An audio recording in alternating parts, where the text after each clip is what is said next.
মায়ার নবীর আদর্শ দেখে মক্কার কাফের বেঈমানেরা পাগল, অন্যান্য ভিন্ন মাখলুকাতেরাও পাগল। কেমন একজন মায়ার নবী,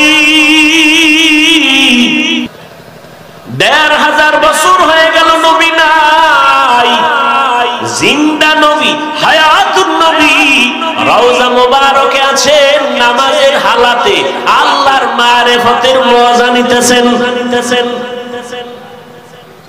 ১৫০০ বছর পর ওই নবীকে না দেখে, শুধু নবীর আদর্শ দেখা শত শত বেঈমান বিধর্মীরা মুসলমান হয়ে গেছে। কথা ঠিক নেই? অথচ তুমি মুসলমানের ঘরে জন্ম নিয়েছো, রাস্তা দিয়ে হাঁটলে আমি টুপিওয়ালা তোমারে সালাম দেওয়ার আগে পেরেশান হইয়া যাই। তুমি কি মুসলমান নাকি অন্য ধর্মের যুবক? ভিন্ন ধর্মের যুবকের দাড়ি নেই, টুপি নেই, প্যান্ট শার্টটাই পরা, বিড়ি টানে। তোমারও দাড়ি নেই, টুপি নেই, প্যান্ট শার্টটাই পরা, বিড়ি টানো। কাকে আমি সালাম দিব? পেরেশান হয়ে যায়। চিন্তা কইরা যদি সালামটা বন্ধ রাখি, চলে গেলি কেমন হুজুর সালাম দিল। এ যুবক, আজকে তোমার মতো কত যুবক 5 বেলার নামাজ পড়ে, অভাব নাই, স্কুলে পড়ে, কলেজে পড়ে, চাকরি করে, ব্যবসা করে। বিধর্মীরা আজকে ইসলামের সূচিতলে আসলো, অথচ তুমি মুসলমান। একটু আমাকে জবাব দাও, বিশ্ব নবী রহমাতুল্লিল আলামিনের 23 বছরের আদর্শ যে রেখে গেলেন উম্মতের জন্য, আদর্শ হিন্দুরা পালন করবে, অযুবক ইহুদিরা পালন করবে, খ্রিস্টানেরা মানবে। একটু বলো বাবা, নবীর আদর্শ মানবে কারা? তুমি মানবা না, তুমি মানবা না। নবীর আদর্শ চুল কাটার মধ্যে নাই, নবীরটা বাদ দিয়া বেঈমানের পা চাটো কেন? লজ্জা করে না? নখগুলো কেমনে রাখবা, কেমনে কাটবা, সেখানেও নবীর আদর্শ আছে না নাই? নবীর আদর্শ বাদ দিয়া বেঈমানের গোলামি করো কেন? কি বিষয়? আমার নবীর আদর্শ কেমনে জুতা 2টা পায়ে ঢুকাইবা, সেখানেও নবীর সুন্নাত। কেমনে তুমি পোশাকটা শরীরে পরবা, খুলবা, সেখানেও নবীর সুন্নাত। নবীর আদর্শ। আজকে মুসলমানের ঘরে জন্ম নিয়ে নবীর সুন্নাত মানতে পারো না। নামাজের খবর নেই, আজান হয়, নামাজের খবর নাই। এর যুবক,